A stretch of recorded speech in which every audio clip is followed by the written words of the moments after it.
Lighting leaks, broken timers or questionable genetics can lead to compromised crops with seeds or hermaphrodites, reducing crop quality and yields. With Optic Foliar Switch, you can ensure your crops harvest to their true potential, quality and yield. Switch works fast and will prevent the formation of seeds in your flowering crops.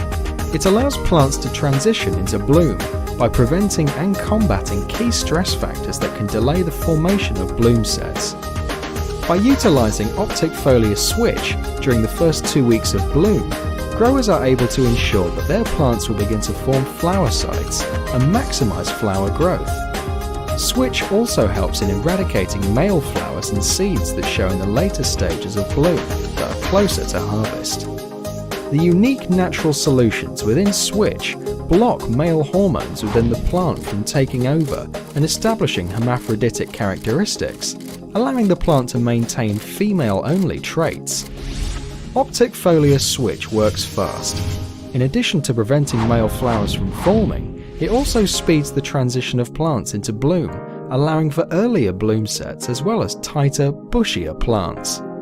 Optic Foliar, the missing link in maximising garden efficiency. Spray it, see it, believe it. That's Optic Foliar.